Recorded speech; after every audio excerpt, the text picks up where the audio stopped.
আল্লাহর কসম করে আপনাদেরকে একটা কথা বলছি, আমি নির্বাচনের পরে জামায়াতের আমিরের সাথে কথা বলেছি। সেই কথার ভেতরে একদম উনি যা বলেছেন, আল্লাহর কসম করে বলছি, আগেই বলছি, উনি যা বলেছেন সেই কথাটাই আপনাদেরকে বলি। আমি ওনাকে জিজ্ঞেস করেছিলাম যে আপনারা নির্বাচনের দিন যখন সন্ধ্যার পরে বিভিন্ন কেন্দ্রে ভোট গণনা শুরু হওয়ার পরে আমরা প্রথম দিকে দেখলাম যে সবগুলো আসনে সবগুলো কেন্দ্রের ভোট যখন ফলাফল প্রকাশ হচ্ছে তখন দেখা যাচ্ছে যে দাঁড়িপাল্লার ভোট বেশি। হঠাৎ করে বিভিন্ন জায়গায় ভোট গণনা বন্ধ হয়ে গেল। আমি আমির সাহেবকে জিজ্ঞেস করলাম যে আপনারা যখন ফলাফল দেখলেন যে কয়েক ঘন্টা বন্ধ রেখে এরপরে এই ফলাফল দেওয়া হলো, হঠাৎ করে 10টা 15টা 20টা কেন্দ্রের একসাথে ফলাফল দেওয়া হচ্ছে, এই 2-3 ঘন্টা যখন বন্ধ ছিল আজগুবি রেজাল্ট দিয়ে দেওয়া হচ্ছে চ্যানেল 24, তারপরে এই সময় 71, এই টেলিভিশনগুলোতে।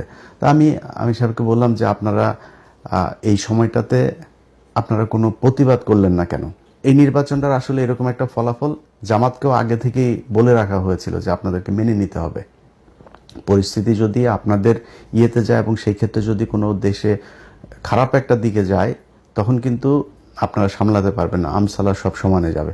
জামাত ইসলাম মেনে নিয়েছে, ঠিক আছে। আমরা তাহিম ভাই আপনাদেরকে আবারও বলে রাখি, 2031 সালে বাংলাদেশে আবার যখন নির্বাচন হবে ওই নির্বাচনে আমি দাঁড়িপাল্লার পক্ষেই ভোট চাবো, এটা আপনাদের আগাম বলে রাখলাম। আমি